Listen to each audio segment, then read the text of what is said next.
series of difficult texts of the Bible. Last week, and we're going to begin this week just kind of from last week, we got into a discussion, and basically, I believe the entire class was on this particular passage, paragraph of Scripture. 1 Corinthians 11, 2 through 16. If you're not here or don't remember, this was a study about the head covering, talking about that veil, some kind of covering apart from the hair that women would have on their head. It was a sign, these ladies, that they were in subjection, that they were under the authority of their husbands. And for them not to wear that veil when they were praying or prophesying was disrespectful, was shameful, was a poor influence, for example, because it made a statement to those around them that they were not in subjection to their husbands as they are. 1 Corinthians chapter 11. Now, I mentioned to you last week that I encourage you maybe to study this a bit further, maybe to thoughts that you might have had. Is there anything before I kind of conclude this with a few final, hopefully very clear thoughts? Is there anything to add from last week that maybe you didn't get to mention or that you thought about or studied since then? Certainly want to give you an opportunity to do that. All right, and this may spark your mind as I begin to talk about it again, but one, in conclusion, I guess, of this that hopefully I think we can be in unity about, and hopefully we'll bring this text to as clear as it can. I think last week I just made confusion, so hopefully I can say this in a way that will be much easier to understand. With this particular subject, I want you to know 1 Corinthians 11, 2 through 16, we're talking about things that are biblical truth. I think last week I may have given the impression that God, or that God didn't mandate, that this wasn't a command, those kinds of things. And there is a bit of culture here that I'll mention in a minute. But as far as this concept, in verses 3, and especially where he talks about the head of every woman is the man, and the woman is in subjection to the man, that is absolutely God mandated. There's nothing cultural about that. The women are to be in subjection to the man. They are in subjection to the man as well. That will never change. That's not a culturally based idea. However, the cultural aspect of this passage, of this section of Scripture, comes into what statements were made based upon what they wore. What separates their time from our time is that wearing a veil in their time, or not wearing that veil, made a statement just as much as me getting up here and telling. And what it said, if you did not have that veil on as a woman in Corinth in the first century, is that you're not in subjection to my husband. That was a statement that was made by not having that veil on. And so therefore, that would be teaching something that is contrary to the will of God. And so some key to note that, verse 6 there, the key word there being shame. It was a shame. Notice he says, if it be a shame. For them it was a shame. Why was it a shame for them to have that head uncovered? Not just the hair, but that extra covering. Why is that? Well, because that made a statement that was contrary to God's will. It was a poor influence upon those around them because it suggested that they were not in submission, which God would have them to be in submission. Verse 13, he asked the question, another key verse and key word, is it comely or proper that a woman pray unto God uncovered? Right? Is it proper? What does he mean by proper? Right? For those around you, for those who are witnessing this, is the statement that you're making acceptable to God? And of course, that's a rhetorical question. The answer is what? For them, no. Verse 14, doesn't even nature itself teach you? Another key passage in word there. Nature teaching you. And then verse 16, of course, as this flat out says, we have no such custom. You see that word there, custom. If anyone is confused, we have no custom, neither do the churches of God. So you've got some key verses and key words here that show that there is a aspect that they gave Paul. It's not that the law is cultural, but it's that based upon the by not wearing a veil, would be the question, hopefully I'm making more sense this time, here would be the question to ask today.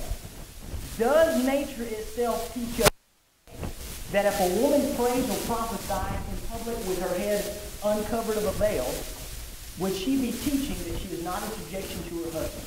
Would anybody look at her, seeing her bow her head in prayer in a worship service without a veil and think she's not being religious? Today, in our culture here right now, in our time period, does nature teach us that it is shameful for a woman? Nature does. That's the part of this. That's the custom part of this, the tradition. Not whether or not she's in subjection to her husband. The issue is that having that veil off of her head, not being taught when they mistake the will of God. Does that make sense? Do we know a thing in our culture we might do something that would give a bad appearance to people? That maybe God doesn't. Don't do that, but when you're doing that, you're giving a bad appearance. For example, is it inherently sinful to walk into a liquor store? No, it's not inherently sinful to walk into a store, but the problem with that is, if somebody sees you and then you violate their statements that are made. That may not be a good one because that's not a cultural. But all that being said, are we on the same page with that? Any thoughts, maybe additions to that to make sure we're clarifying what's going on here and what Dalton actually as far as the text and the truth of God's word on this subject? What about it is a commandment of the Lord? And that's what I'm trying to explain there. It is. It absolutely is a commandment of the Lord that a woman is to be in subjection to her husband. And anything that you do that would suggest that you're not in subjection, that would violate that command by your example, is going to violate this text, 1 Corinthians 11. I think that's the easiest way to put it, maybe. Does that make sense? Anything that we do, the text still applies in the sense that if we're doing something, making a statement in our actions or in any way that, right? Maybe wedding ring idea, right? She takes the wedding ring off when she's talking to another man. Well, there's nothing in the Bible. She's not being in subjection. She takes that ring off talking to this other man there in public, right? There's the appearance of evil. Teaching in any way, being a poor example, in suggesting that the wives are not in subjection to their husband, and you violate the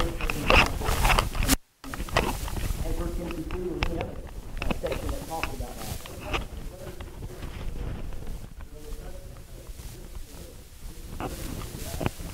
No other custom? I really think, honestly, I believe that no other custom is the more accurate translation. He's still referencing the custom there, and we could debate whether he's saying that their custom was not to have the veil on or their custom was to have the veil on. But either way, he's still referencing this concept of this custom and what nature's teaching. That we agree on. But I do think that the translation there, the best translation is no other custom. I do, looking at the original language and studying that a bit more, I do think that that is a more accurate translation. I don't know what all versions, I can't recall which ones. I think the Revised Standard says no other. Does ESV say? Anybody have an ESV with them? I think it's got a real big deal, but it seems like ESV is talking to no other. It should be pretty good about the three translations there with the original words. 40 verse 16.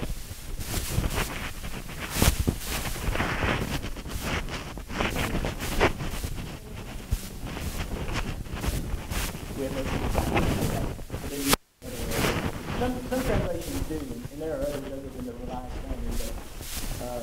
But regardless, it doesn't change whether that is other custom or the custom. It doesn't change the idea of it being a custom in context. Yes, sir? Yeah.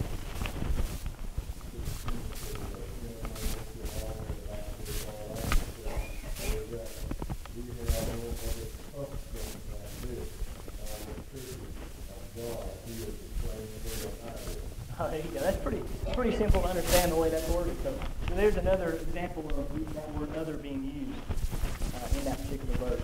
It's a difficult section of Scripture. It's a difficult text. And there's nothing unbiblical with saying that. Peter referenced the fact that some of the things Paul wrote were not easily understood. And and this is kind of one of those. Again, a lot of these, especially in 1 Corinthians, there's a lot of difficult text here. And a lot of the reason is because we don't know exactly what they asked. We don't know what the questions were to Paul. It's a unique book in that sense. And so what we see is the answer without the question. Sometimes it can be difficult. But it's nothing that would hinder us spiritually, nothing that majorly doctrinally would keep us from being able to be saved and go to heaven. God is certainly not in that. Can I see a hand over here? Yes, ma'am.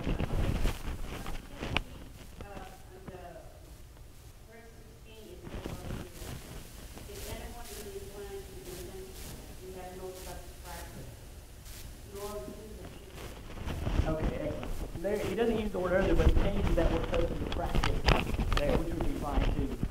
All right, anything else on this before we move on to the next one? Go ahead, brother. So basically we're saying that it's not a requirement for a woman to wear this veil after. Exactly, yeah.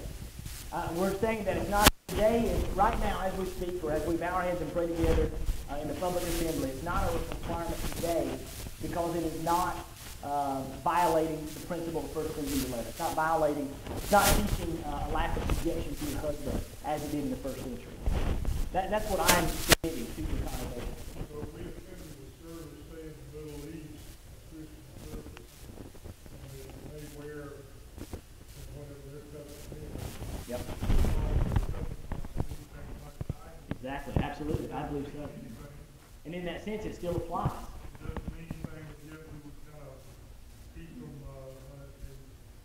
Brother that's weaker. Exactly.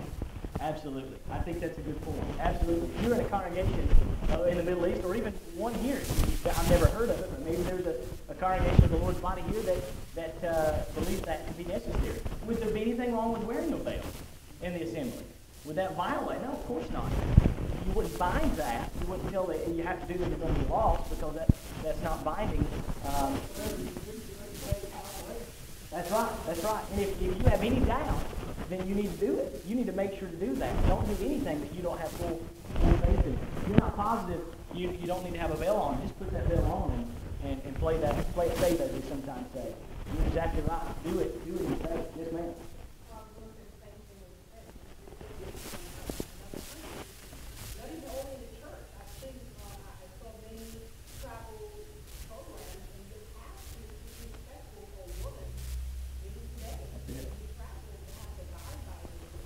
Absolutely.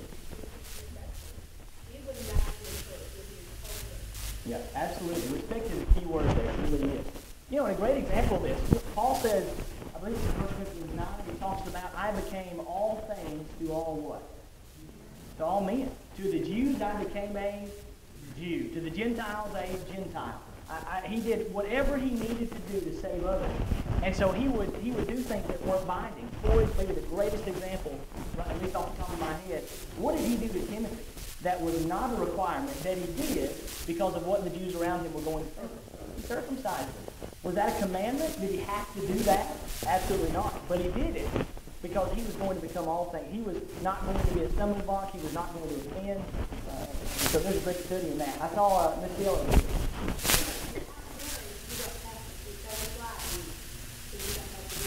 Well, that's a good point. In 1 Corinthians 11, the context is women who are married, is it not? Yep. That's a good point. We didn't mention that. That's a good point. So then when you're in that place, if you're single, I guess you don't have to worry about it anyway. But that's a good point. If you wore a veil and you weren't married, what statement would that make? That would be an odd statement. I think that would be the opposite statement. That's a good point, Larry.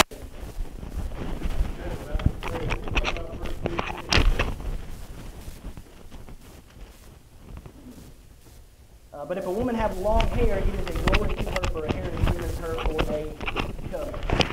What's your question?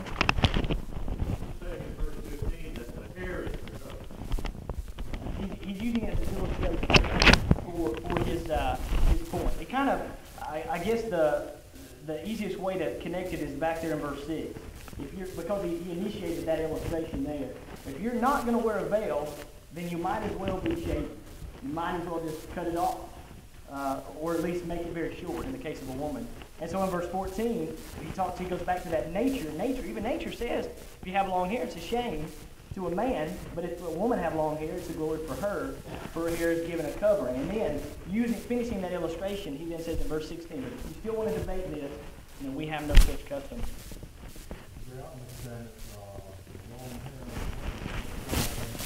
That's right, absolutely. And again, somebody mentioned this, I think, last week, that maybe it might even have been Larry, that this principle that's also established here, that there's a difference in gender, and you don't want to confuse. We talked about the reference that you don't want to be a pat, and not that popular movie that was out long ago, that you don't know if they're a man or a woman. There's a difference in that gender, and God seems to set that line there, and nature itself teaches. Now, even in today's culture, do you see a woman with short hair and just automatically assume she's a man? Right? It's different. Some things are different. But if you're doing something that does in fact cross that line there, then you've got an issue. You're violating the principle. However, so culture is involved here, but it doesn't change the submission. It doesn't change God's law either. So it's difficult to explain, I guess, for me to say it. Miss Jeannie, what do you think?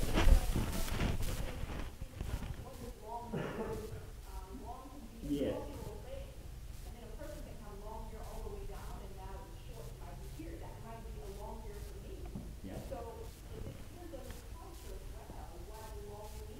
Exactly.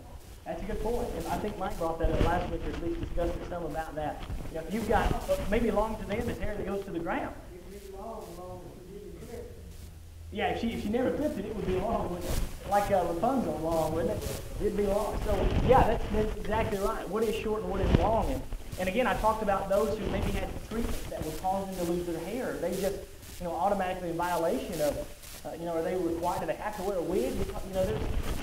There's principles here, and you can take that too far for sure. But certainly, when we're in control of it, and what we wear and what we look like, and especially in today's society, we know that this gender thing is an issue, and we need to be sure that we're proud of who God made us, and we're not trying to hide that or change that. Certainly would not be pleasing to God. Yes, ma'am? Yes.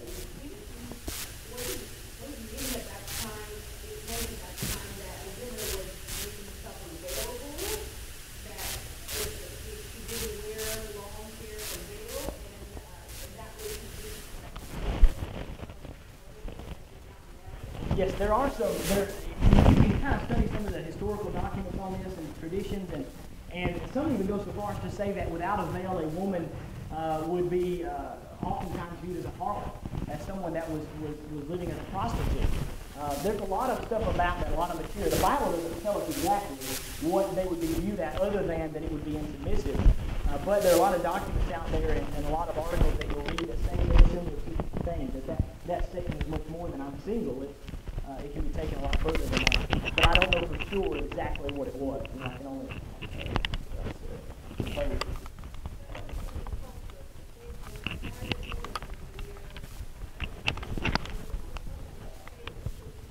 Oh, yes, yeah. If she did, yeah. That's kind of the same principle here, absolutely. Yeah, I think so. Yes, sir. Don't remember it, but I did.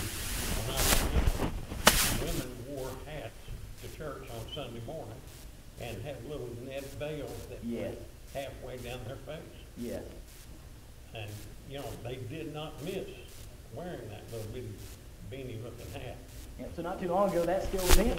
And I'll give credit there because most likely that veil would have covered the face. It wasn't just some little net probably on the head. It would have covered at least the top half of the face, exactly like that. So it could be a hat, it could be whatever fabric. But there would be that veil, that statement. That's interesting. I don't think I've ever seen. Maybe I haven't. I just don't remember it. But it doesn't seem popular today anyway. But maybe for a time. You would see it. So not even too far ago. Now, if they didn't wear that veil, did it have to do with subjection at that point? No. Okay, yeah. It was just a tradition, a custom, yeah. All right, any other last thoughts on that before we move on? I sure appreciate you bearing with me on these difficult topics, and I appreciate your discussion. And then with all these, I encourage you to study more. We decided that women today do not have to wear the veil because it is not making a statement contrary to God's will. That they're not going to be unsubjected to their husbands in making that statement. But anything that does make that statement would violate that principle. All right, here's the last question I have from y'all. If you have any more, we have just a few more weeks that I want to do, and then we're going to switch to a different series, probably the first week of July or so. And I'll try to do that about the same time we're changing the other classes, but the other adult classes especially. But if you have any other ones, be sure to get that to me in the next week or so, because we're going to be moving on. But 1 Corinthians 6, verses 19 and 20. Finally called up to and about to finish the last one. I say finish. Knowing this, it'll probably be too weaker. But 1 Corinthians 6, 19 and 20. Somebody read that for us, and then I'll describe the question at hand.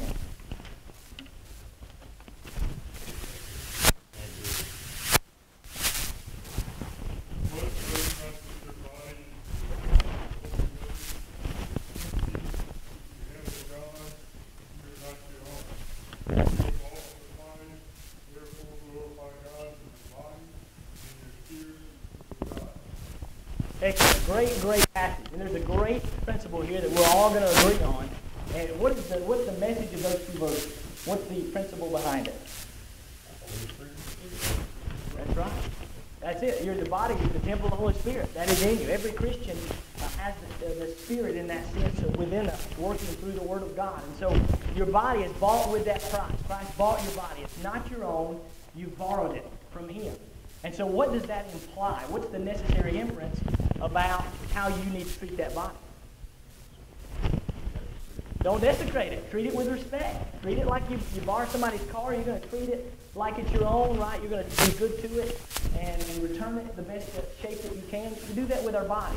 And so because of this passage, we get a lot of questions that would come from this, right? For example, does the Bible ever say, thou shalt not shoot up heroin? Inject heroin?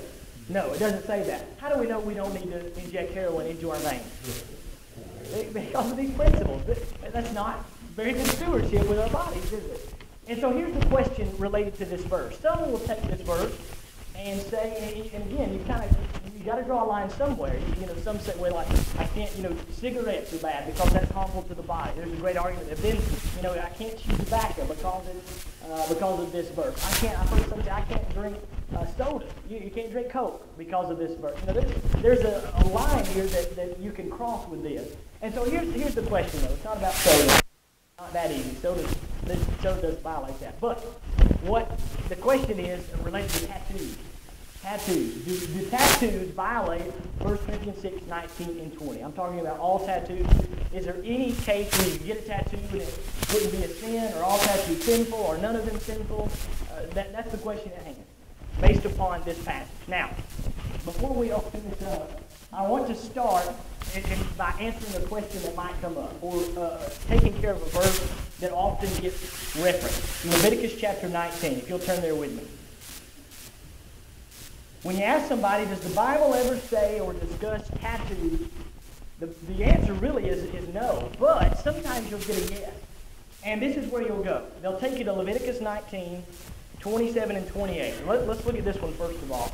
And again, on a side note, even if this did say that you cannot have a tattoo, that it's violating God's will, it's still in the Old Testament, right? We're talking, there are lots of things the Old Testament says we can't do that we still do today. Why? Because the New Testament does not condemn us. We don't justify, we don't bind or unbind based upon the Old Testament, but we certainly learn from it.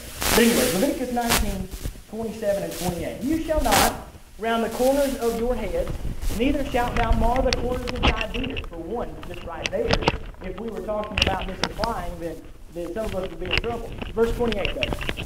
You shall not make any cuttings in your flesh for the dead, nor print any marks upon you. I am the Lord. Now, when you first read that verse, printing on your body, marking it on your body, certainly sounds like a tattoo. That's what we do. We print on our bodies, we mark on their bodies. But in this context, we're talking about things that are associated with what? Does anybody know? What is one of the primary sins Israel was struggling with because of their foreign neighbors? Idols. This context is connected with idolatry and these things associated with idolatry. Now, in what way were these foreigners, were these Canaanites, cutting themselves, marking their bodies when it came to idols? When it says cutting themselves or marking themselves, is it talking about putting a picture on their arm? Jim? That's exactly right. And that's what 1 Kings 18:28 is. You're exactly right. When Elijah was there, remember he assembled, 450 prophets of Baal. And he told them, you've got the altar set up and the bullocks there. Let's have fire from Baal consume it. And they call upon Baal and nothing happens. And Elijah, in about verses 26 and 27 there, says to them, he kind of mocks them. Guys, your God's asleep. Baal's asleep. You didn't wake him up. He's just not listening. He just snoozed. Wake him up, guys. Verse 28, they got a little crazy. The way that they woke him up was cutting or marking their body. The Bible says they brought blood. They brought blood there. They're literally cutting in the sense that, they didn't slit their wrist, but that's kind of what it reminds me of. Cutting yourself to make yourself bleed out. They were doing that, believing that this was going to wake up Baal. That Baal would respond if they cut themselves on his behalf. That's sad, isn't it? But they believed that. I don't think Elijah was trying to get them to cut themselves, but that's how they responded. And he is making a point that this Baal is not going to wake up.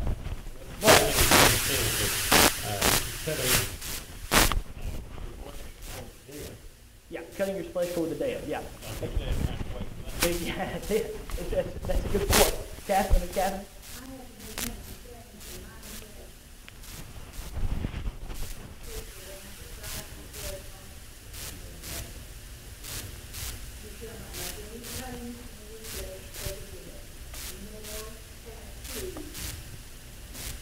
Interesting. So the New King James translators literally put the word tattoos there. Very interesting. And even if that was the case, again, it's interesting that we would go to this text because this is not, what is violated in Leviticus 19 doesn't apply today. But I wanted to bring that out because it is associated with idolatry. They didn't go into a tattoo parlor in that sense and have them put something into their body that would be there forever to just make a statement as to something they believed in. It's a different sense that it's being used. But even if it wasn't, it would not apply. I'm losing time quickly. Let's try that. Let's see how much we can cover in this. First of all, before I put anything up here, I know that you don't need me to tell you most of these things. You're going to bring them up anyway. What are some things having to do with tattoos? What do you think about tattoos? Would they be acceptable? Not. Let me ask this question first. Would tattoos inherently, any tattoo that you got in any location, automatically be a sin contrary to God's law that would keep one from heaven? Could anybody really say that? I don't think we could. I don't think anybody would say that. Well, exactly. That's what I mean. Any tattoo, any size, any location. Would we agree that there is a difference? Now, don't get me wrong here. I'm not about to tell you that I think you should go out and get tattoos. You're not going to hear that from me either. But let me just clarify that. But true or false, there is a difference in what you're violating biblically. Putting Satan on your cheek, on your face, versus putting a Bible verse on your upper arm that hardly anybody's going to see. Right? There's a difference in those two. Right? Putting Satan on your cheek violates a whole lot of things that just doesn't. Right? Now, putting Satan on your arm is not any better. The location is not important in play. A couple of things to consider. Number one, consider the principle of modesty. Now, I'm not telling you that all tattoos are sinful and you're going to be lost forever if you get a tattoo. Or that if you have a tattoo, it's all over with, you have no hope, guys. That's not what I'm saying. But there are some principles to consider whether or not it's a wise thing to do, and some things to consider if you're considering doing that. Or if you're considering answering someone else if they ask you whether or not they need to do that. Principles of modesty. Remember Sunday we talked about modesty, and we talked about the opposite of this. We talked about being underdressed. 1 Timothy 2, though, the real context of that is what kind of immodesty? Overdoing it with braided hair and costly array, and doing things, overdoing it that would bring undue attention to yourself. All right? For example, number one, if you put a tattoo, no matter what it was, if you decided to tattoo up your neck or tattoo your face up here where everybody's going to see it when you're walking around, You think that might violate 1 Timothy 2? If some extra piercings are going to violate that, if the way you do your hair can violate that, then if you're going to tattoo up your whole face and neck, you're probably going to violate that. What are you going to do? What is going to go into your mind when you go into public, or what does, when you go into public and somebody walks up to you and they've got their neck and face tattooed up?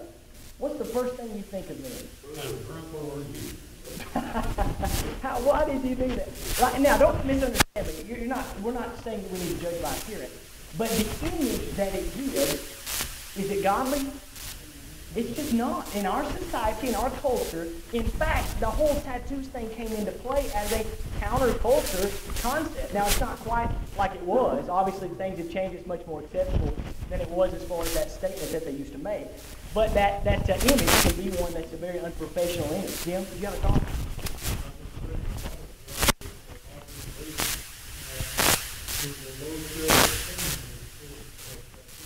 That makes sense, yeah.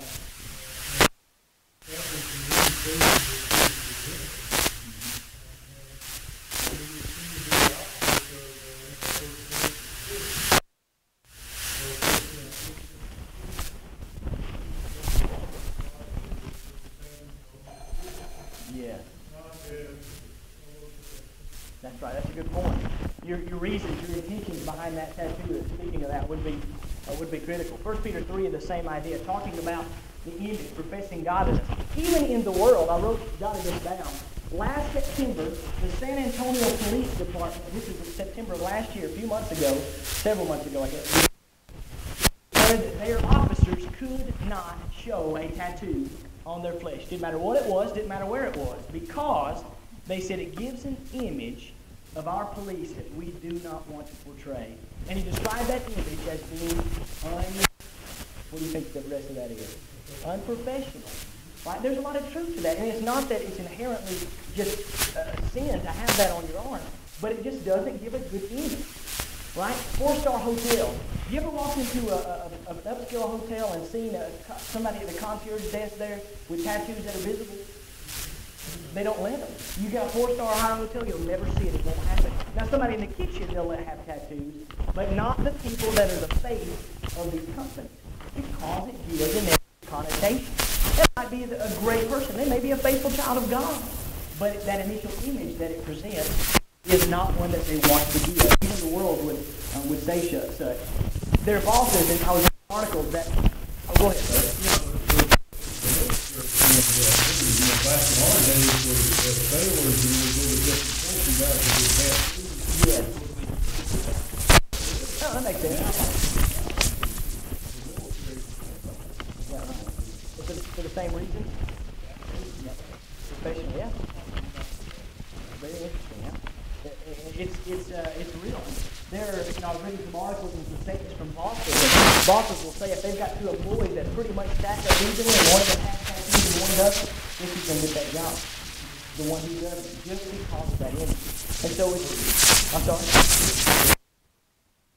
Absolutely. Same concept. Yeah, go ahead, brother. Yeah.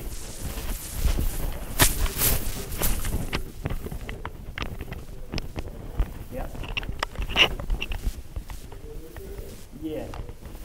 Yeah, it's interesting because in fact, in the professional sports world, the percentages, the averages of tattoos go skyrocket.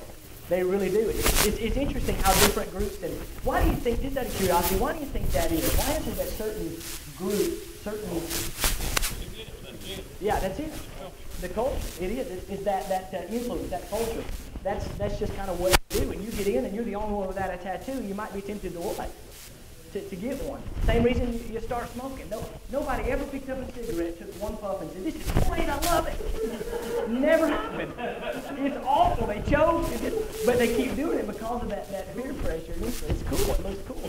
Same with tattoos. And by the way, before I forget, Jim, very quickly, on that same note, there's also a big regret factor that comes into this. When you're 18 or 24 or 25, and that's exciting. That's cool then.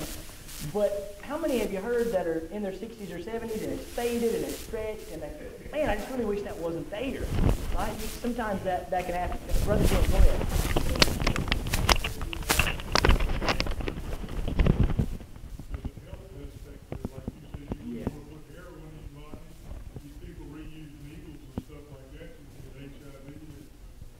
obsolete. You know what? Since you mentioned that, let me just go ahead and put this last one up here because Jim's exactly right. This concept of stewardship, health-wise, these needles, and by the way, these tattoo parlors, with maybe very few exceptions, they're not doctors. They didn't go to school to be a doctor, right? They don't, they're not, and they, you say, well, I went to an upscale tattoo parlor. Well, what does that really mean? It's you didn't go to the doctor's office to get a tattoo. Anything can happen. I'm not trying to degrade these guys, but it's dangerous. Hepatitis B, hepatitis C, tetanus, tuberculosis, and HIV are all very, very commonly spread through needles.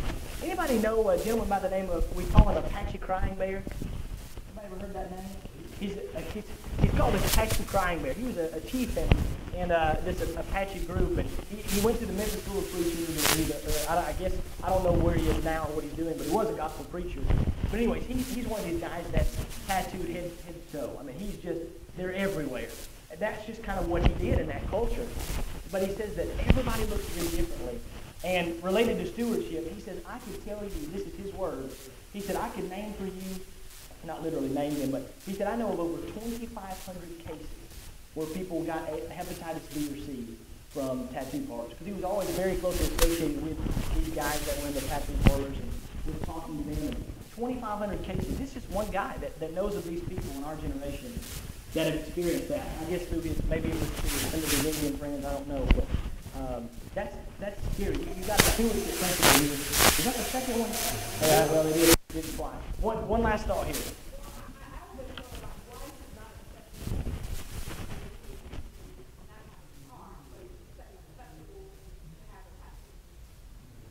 Did I have a what versus a tattoo? Oh, a scar. Oh, yes, I got you, yes. There's a difference between an accident and a purpose. What you do an accident, some people say they like their scars, but it makes them look tough. But, if you purposely inflicted that scar, then there's really no difference, I guess. But I want to talk a little more next week, just a little bit about this, about the stewardship aspect financially, and then a little about influence, and then we'll move on from there. I appreciate so much your good attention on these subjects, and maybe think about this subject some more, study it up, and we'll talk about it a little more next week. Not next week, excuse me, next week's VBS, the week following, Lord willing. Thank you so much. In just a moment, we'll have our invitation and a song, and then we'll be dismissed in prayer.